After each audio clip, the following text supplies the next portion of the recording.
Hey folks, good morning. It's sort of a surprise. I'm middle of deer season. This is Tuesday, I believe, and I'm not hunting. Cold was acting up last night and this morning, so that's part of the reason. But the main reason, I'm trying to help my brother out. He had purchased a 30-06 model 7400 a couple of months back, and he got a good deal on it because the front stock was cracked. So he ordered a whole new set of stocks from Boyd. They're really nice. They're gray laminate. Make the gun look really awesome. And that front fore end, it has a little metal insert that goes in there, and we had to sand that stock down and everything, make sure that insert fits in there really easily without being too tight and snug.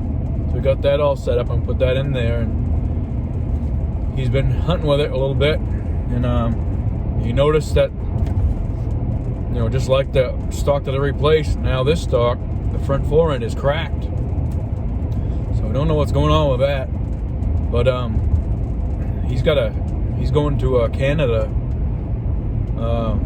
to hunt this coming weekend. He's heading out, and he just doesn't trust that gun because he shot it. We put super glue in there, took that out and sanded down some more and sanded down. Try to fine tune that thing, but when you get that stock right almost to the very end, it sort of gets, I don't know how to say it, it's tight at the very end of it when it's almost all the way in. So I don't know what's going on with that. We've looked at everything we could possibly look at and filed and sanded things down and tweaked that stock a little bit, but for some reason, right at the very end of that, when that stock goes into the end of the, right before it's completely all the way on, it spreads that stock open a little bit. And I don't know if when it's shooting, it's expanding that or something, because, again, like I said, we fixed that. Super glued it, epoxied it or something that we did in there, and shot it again, and it cracked in another spot, right in the same, up and down the whole length of that stock. So, needless to say, he didn't want to go to Canada with that gun, so he ended up buying a new gun. And I am going to go sight it in for him because he's working. And he's, almost hit a squirrel. I missed him, I think. So, yeah, I'm going to go sight it in for him. Took the morning off to go do that for him so he can have that gun ready. Family, you got to do everything you can for him. My brother does everything and more for me. So, it's a little thing to do for him. So I'm going to do that. And I will show you what the gun is when we get there, because it's an awesome gun. Great caliber, and we'll show you that when we get there.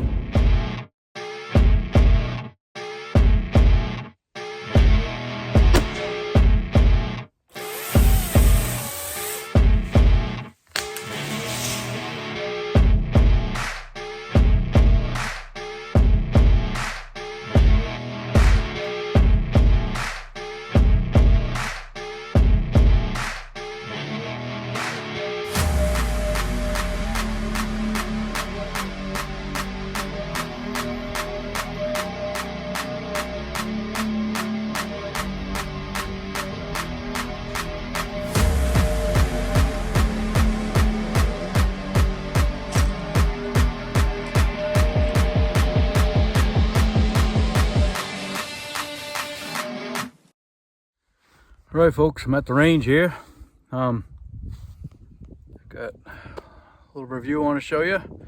Let me show you first what caliber it is, if we can see that well or not. 6.5 by, not 55, but 6.5 Creedmore.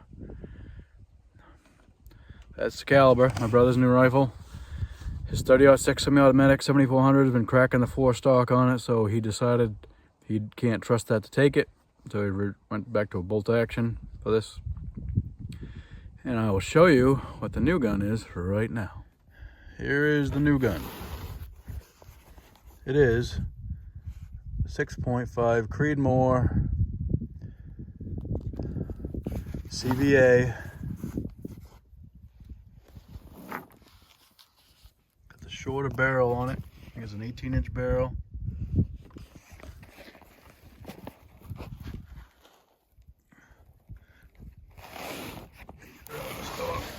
It is CVA Cascade.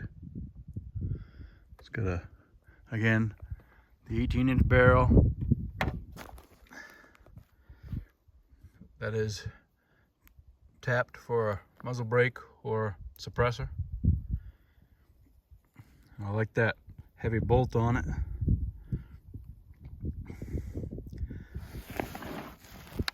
I'm down at 50 yards right now. Target range is down there. I'm gonna just make sure she's hitting the paper first. We took this scope off of the 30-06, so it should be pretty close to being on already. The good thing about this Cascade too, you can see the spacer it has right here. You can actually you can take that out if you need to for like a youth or a female to shoot this gun, so it fits you better for length of pull, or have that in there for, you know, somebody who's taller or longer armed, for your nice length of pull on that. It is a very nice gun. To me, CVA, if you want to make a CVA from Maine North Woods Hunter, do the same thing. I like the heavy bolt. I love this color. The only thing is I like a 22-inch barrel on that gun. And this stock is a textured, like a rubber feel to it, so it's very nice. It's not quite as rubbery as my my X bolt is, but better than all the other stocks I've seen out lately. The hollow plastic sound. That is a very nice stock. Very nice gun. Bolts nice and smooth, fairly heavy. Well, we're gonna put a bullet in it and send it down range and see if we're hitting the paper. And hopefully, it should be, because that scope was already sighted in on a different rifle, so usually once you replace them like that, they're not too far off. And I'll move back to 100 yards. My brother wants this dialed in so he can take it on his trip to Canada. See what we can do for him. All right, there's a truck back there. I ranged it, my laser rangefinder, at 60 yards. That rifle has a very sensitive trigger. I guess she's about 2 pounds, maybe 3 at the most. So my first shot was there. That one caught me off guard a little bit. It may not have been perfect, but I adjusted it in. The second shot was right there. My brother wants a dead center on here for 100. So we're up here at 60. It's definitely hitting the paper with that scope that was on the 30-06. So I will go back to 100 yards now and try and dial it in right in here. See what we get. I did have a couple of stickers I could hide the holes too, so I should have a clean slate to when I shoot down here at 100. All right, I'm back out here at 100 yards now, getting ready to do some more shooting with the Cascade by CVA. 6.5 Creedmore. Trying to get a dial in for my brother before he goes to Canada for his hunt. These are 140 grain bullets, doing I think 2,750 feet per second. Trigger is extremely sensitive on this gun. You got to kind of get used to it, because you're barely getting on it and it goes. So try and make sure your rifle is steady and where you want it to before you touch that trigger. Sorry, I'll show you what I got here. Okay, there's a 100-yard range. There's a rifle. Ear protection, bullet, and I got my spot and scope out, so I don't have to go back and forth. And this gun, I love that rubberized texture to it. It's really nice. Yeah, we're using a Vortex Crossfire 2 3-9x40 on here right now. Illuminated reticle on it. My brother says he does want to put a different scope on it later on, but this is what he's got for now. So let me get ready and take a shot down there. Sorry I can't, show you the shots as I'm shooting them and stuff. I don't have all the equipment today, but I wanted to get this done for my brother ASAP, so he'll have it all ready for himself. Okay, it just took one shot, and it was almost right next to the second shot I took, so it's almost right above, but it's about 2 inches, 2.5 inches high. So I just dropped it down. It's slightly off to the right, but half a click or two. So I didn't adjust it right or left yet. I just want to bring it down, and we'll see where it goes from there. But that trigger is so sensitive. Holy moly. You gotta be right ready for it, because it is light. The other thing I do like about this gun too, it has a nice detachable clip, polymer clip. Feels pretty rugged, not too bad at all. And cartridge feeds in there nice. Works in there great. Slides right in. That's all she is. And show you the bottom. Give you plenty of room for your finger, get right in there and drop that real easy for you.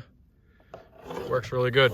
Well, I'm gonna send another one down range and hopefully stop wasting my brother's ammunition. We'll see what she does. Okay, took that second shot and I dropped it down. It went perfectly straight down below that next shot, or the last shot, but it's still half an inch high and it's got to move over an inch. So I got to move it to the left an inch and then drop it down another half inch, and we'll see what that does. Should be right on center by then. Okay, I'm here with the tail of the tape. Gun shoots really well. Shoots really nice. That trigger is awesome. Just got to get used to it because it is very light.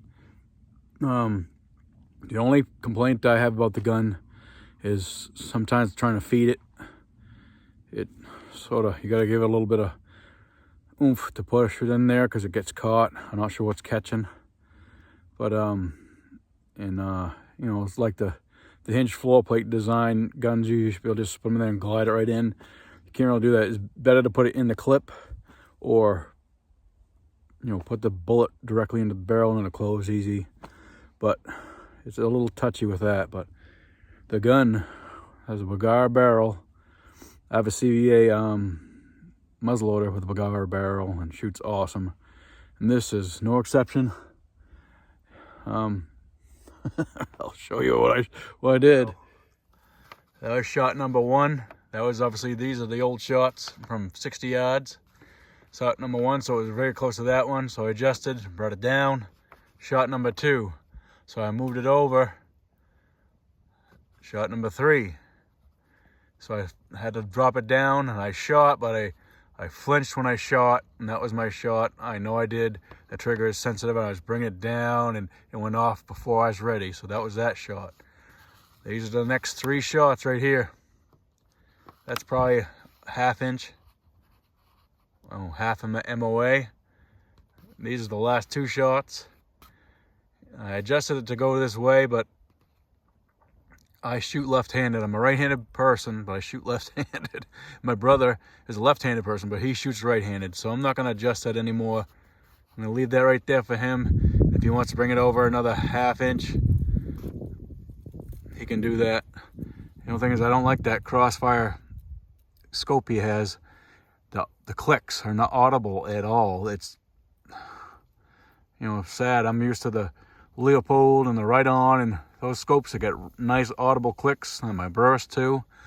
But that scope, that crossfire he has by Vortex, it's really spongy. I can't even hear the clicks on it. So I moved it over from, that was my shot. Oh, that was my shot, and I moved it over 2 clicks. It should have been right there. It did move over slightly, so I'm thinking it could be right there anyway. It could have been me just off a tiny bit. So these 2 shots here were with the same scope adjustments without me touching anything, and I knew that they need to go over another half inch, so I did two clicks, and maybe, so it could be right there. Maybe I was off just a bit, but that is an awesome group for an 18-inch barrel gun, brand new gun. Well, that was sighting in that new CVA Cascade rifle in the 6.5 Creedmore. It shoots awesome. Like I said, it has a little bit of trouble feeding. I don't know if that's just something that'll wear in, or could be just that normal ammunition. I'm not sure. Let's see what we got out here. Yeah, this is the ammunition I was using. So I don't know if it's just this ammunition or what it was doing, but I have seen another review on that Cascade rifle, and there's a woman reviewing it, and she was saying the same thing about feeding. If you try and feed it slow, it sort of catches. So if you don't ram it real quick, but if, go a little bit faster, it'll feed fine. So again, like I said, maybe that's something that'll just wear after a while. Could be the shoulder on the cartridges. I don't know what's going on.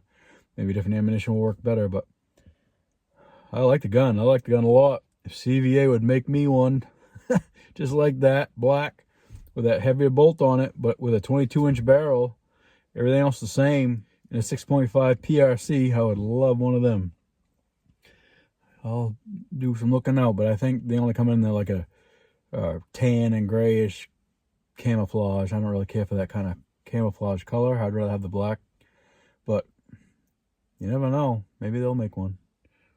But gun shoot's awesome. You know, that was half MOA up there for 100 yards. That was really good.